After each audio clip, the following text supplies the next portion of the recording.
Okay, so this is my lesson about how to know when to put a written accent mark on a word in Spanish. And the first thing that I want to say is that what I'm about to tell you may or may not be consistent with what you've read in your textbook.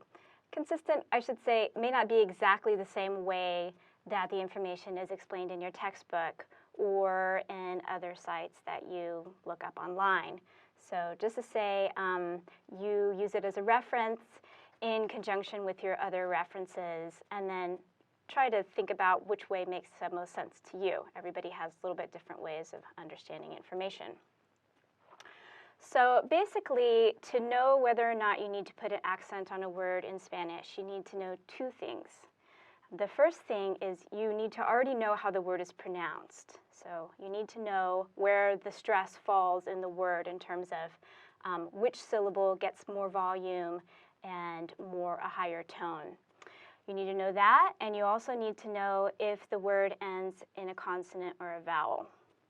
So just to back up a little bit, I'll say that the accent marks are to be looked at like a pronunciation guide to the words in Spanish. That is, there is a normal way that all the words that end in vowels are supposed to be pronounced, and there's a normal way that all the words that end in consonants in Spanish are supposed to be pronounced. And if there's an accent on a word, that tells you that there's something strange about it, that there's something atypical about that, and the accent mark is supposed to be there to help the reader know how the word is pronounced. So let's start with the words that end in vowels. And this covers almost all the words in Spanish, because Spanish is definitely like consonant vowel, consonant vowel, consonant vowel kind of language. So if the word ends in a vowel, and I will write that up here.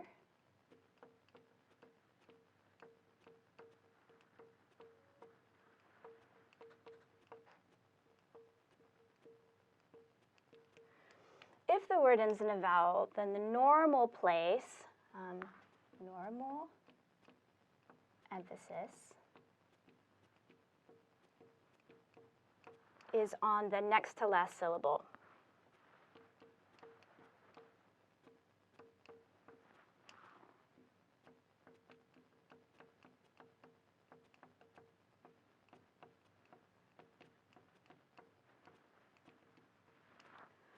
So some examples would be like the words tapa, beso, where if we're counting from the end of the word backwards, it's going to be one syllable over. So that's the normal pattern. And if you have a word that's pronounced any other way and ends in a vowel, then you need to provide an accent mark to show where the stress should fall. So counterexample would be something like café. So the normal pronunciation would be café, but it's not pronounced café, it's pronounced café. So you have the accent mark to show you that. Then for the words that end in consonants, if the word ends in a consonant,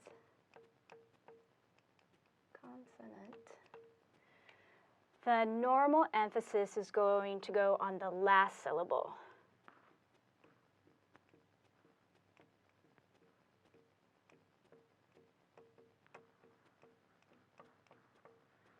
Last syllable. So this would be for things like calidad or caracol. That's the usual. And if you have an exception, like the word for tree, which is árbol, then you need to have an accent mark to show that there's something up with that word. It's not pronounced in the normal way. So why would words not be pronounced in the normal way? So this has to do with when words come into the language from a different language, they're normally borrowed in with the original stress pattern. So words that come in are going to have some things that change about their pronunciation to make them sound more Spanish-like. But one of the last things to go, if it ever goes, is the stress. So words will usually retain the stress pattern of the original language. So this is going to cover almost all the words in Spanish, but of course, there are exceptions. So one of the things that we need to note is that if the word ends in N or S, then it gets treated as if it ended in a vowel. And this has to do with historical reasons of development of the language that I'm not going to get into. This is one of those things I'm just going to say, just because it's just like that, and you just have to remember it. So this would be things like, well, if you had any of these as plurals, so tapas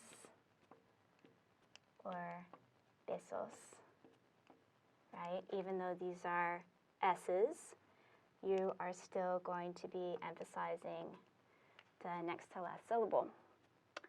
But if you have a word like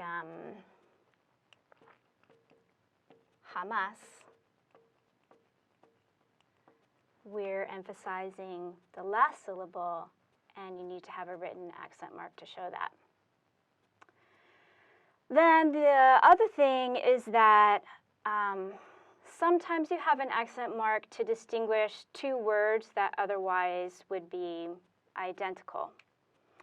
So this would be the difference between si when it means if and si when it means yes, or could be like tú as in your possessive adjective and tú as in you nominal pronoun. There's a lot like this, más y más, me and me, so that's another thing to keep in mind. Of course, the rules for accent marks get updated periodically. So in recent years, the Real Academia has changed a few things. And one of the things is that for the word solo, there used to be a difference between solo adjective and solo adverb. But now the Real Academia has said that it's okay not to include this accent for solo adverb. So it's okay now to write, whoops, my writing's getting worse, so there we go. It's okay now to write both the adjective and the adverb without an accent mark. So these things are subject to change, but it's slow going. And for now, this is the system that is in place. All right, thank you very much. This concludes my lesson on Spanish accents.